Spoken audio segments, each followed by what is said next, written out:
Greetings, Krullians. I'm Sean Swanner, and I'm a big fan of Krull.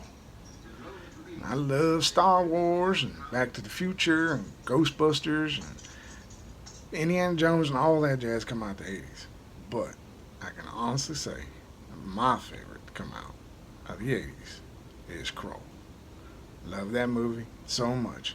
I hold it near and dear to my heart.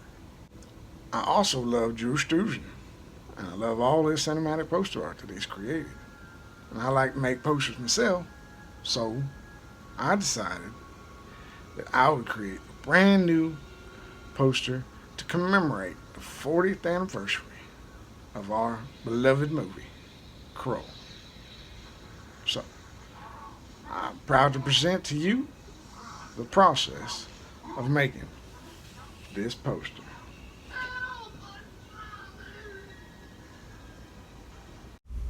Now, all these start with a layout looks like a 4-year-old did it. I use whatever I can get my hands on. Scratch piece of paper, notepad, back of a note card, don't matter. Whatever it is, I just needed to be able to set down my little pieces of the puzzle and figure out the overall juxtaposition of the image. It don't look like much, but it gives me what I need, tells me where I need to go, who I need to focus on. After I get all that done, I grab me a piece of Bristol, in this case 14 by 17, and I take the pictures from the movie that I took myself, and I get to pencil rendering them all in there. I only go so far, just enough was a need, and then after that, well, I just get to coloring.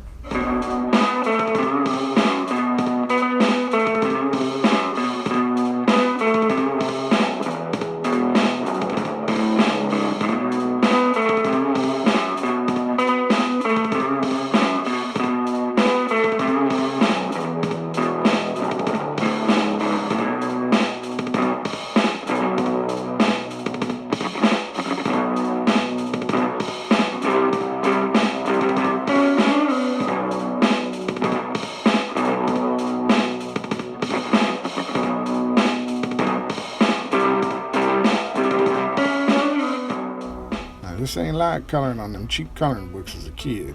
Scribble away on that old confounded newsprint. No, this is a little bit different. This is layering. So what I do is I use two different kind of pencils. I use Prismacolor Premier, which is a nice, soft, and expensive pencil. And then I also use some old cheapies, any kind of cheapies I can find, because they got some old hard lead on there. So what I do is I may lay in some nice and easy Prisma, and then I blend it in with the hard ones.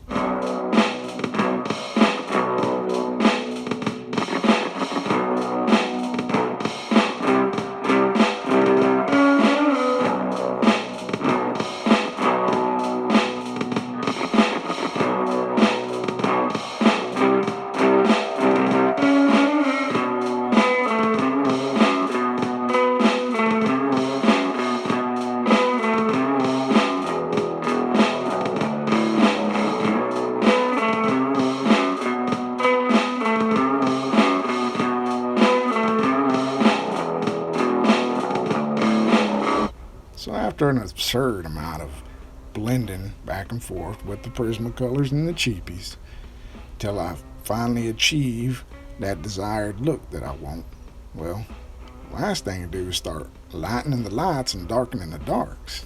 So that means I'm going to take my white pencils, and I'm also going to take my white pen to do my highlights. And then I'm also going to take my ink pens, and I'm going to define the eyes, the nose, and the mouth of all these characters, as those are the most defining traits of a person's face. So I like to emphasize them. It's just my style, just my thing. But, well, that's about it, folks. Ain't much left to say, but I mean, there's a hell of a lot more drawing going on here. So I may have to tell you a story or two, get you through this. Otherwise, well, hell, you may just get bored to tears. So, well, I could always tell you about my Krull experience. That's always a nice one. Which would have been started when I was 6 years old, just a little young pup, and the year was 1983. So you do the math. Oh well, hold on. Oh phooey. Well, let me get my book of Krullian knowledge out so I can tell this story correct. Oh, also I got me some sugar balls baking, so never mind the smell. So, anyway, the year was 1983. Oh, wait. Oh, hold on. My sugar balls is burning.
Shoo! Well, luckily I caught him just in time. Just in time.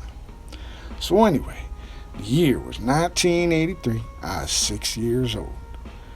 Now, my mama didn't like looking my face if I didn't like where we was going, so she never told me. She told me not to ask. So I was always in the dark about this stuff. And one Saturday, we piled up in the car, and next thing I know, we pulled up in the local movie house. Now, this was a good movie house. It wasn't a dollar theater.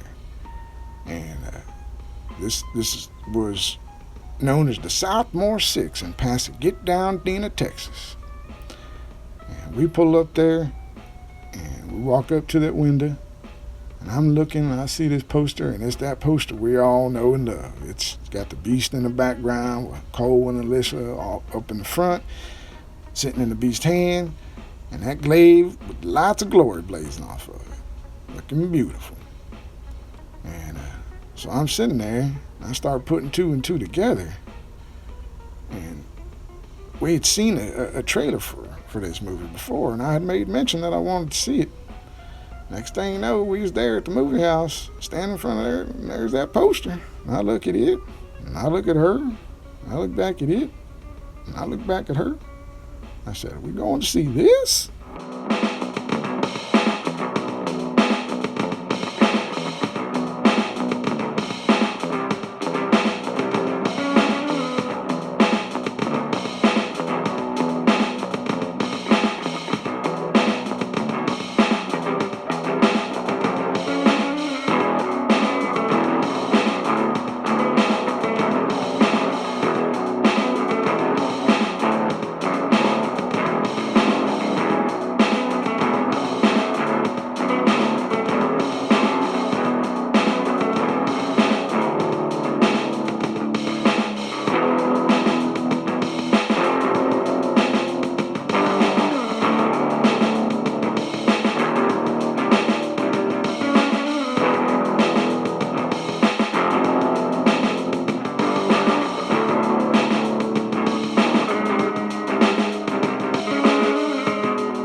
Boy, do I ever love that glaive.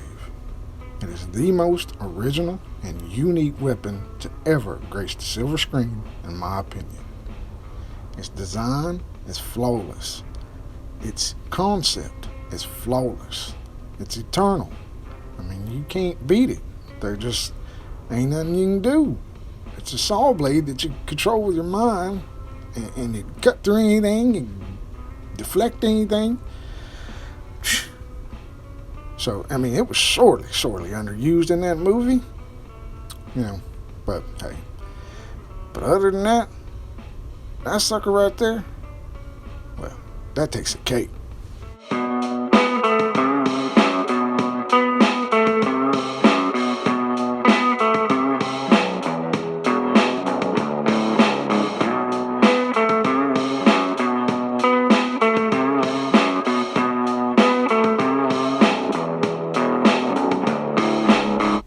So one of the other aspects of this here movie that's always been top notch is that magical soundtrack by Mr. James Horner.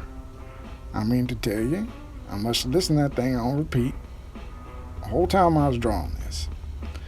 And after hearing it so many times, I started to notice how, there's been so many soundtracks that have been influenced by this. So many movies. I mean, so many of these other composers have been using these same arrangements, same sounds. I'm hearing Predator in there. I'm hearing horror movies in there. I mean, it's quite literally like a dimensional gate, that's like taking me to all these different worlds.